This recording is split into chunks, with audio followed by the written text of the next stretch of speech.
of London lived a gentleman who was unlike any other. His name was Phileas Fogg, and though many people had heard of him, very few truly knew him. He was a man of habits, of order, and of perfect punctuality. His home was in Savile Row, a quiet street known for tailors and fine houses. The neighbors sometimes wondered about this man who seemed to live without change, without family, and without visible work. Mr. Fogg's life was measured by the tick of the clock. He left his house at the same minute each morning.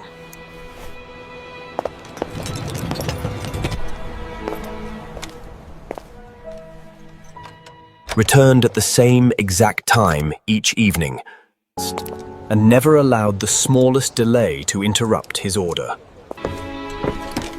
His meals, his reading, even his walks were organized with mathematical precision.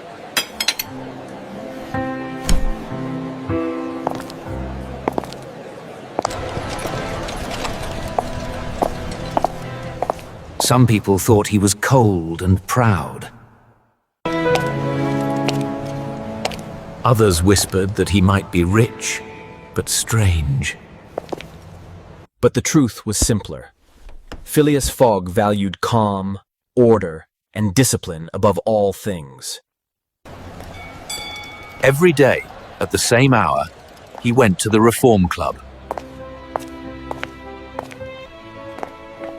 A private gentlemen's club where London's wealthiest and most respected men met. To read newspapers, discuss important topics. The Reform Club on Pall Mall was a place of polished oak tables, red leather chairs, high ceilings, and the constant rustle of newspapers. The men who gathered there were politicians, bankers, engineers, and men of science.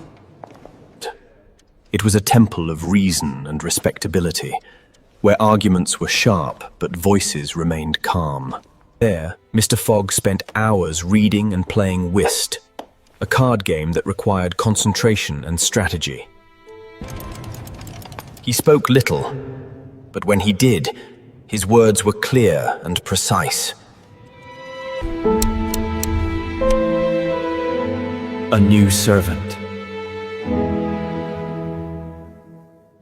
On the morning of October 2nd, 1872, something unusual disturbed Mr. Fogg's carefully ordered life.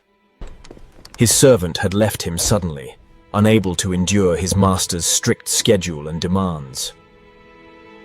Mr. Fogg, calm as always, simply placed an advertisement for a new valet.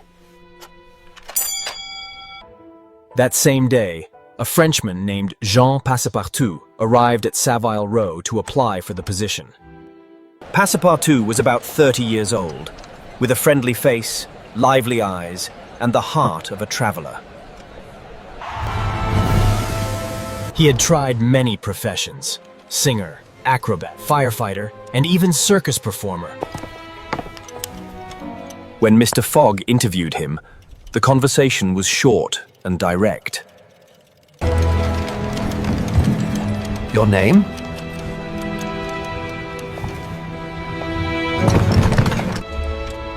Jean, but everyone calls me Passepartout. You wish to serve as my valet? Yes, sir. I am strong, punctual, and loyal. I left Paris because I desired peace and regularity. Peace and regularity you shall have, said Mr. Fogg, without changing his expression. My house is in order, and my habits never change.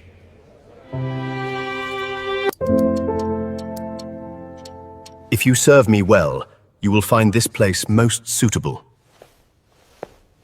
But Passepartout once again in London, seemed to regain all his accustomed composure.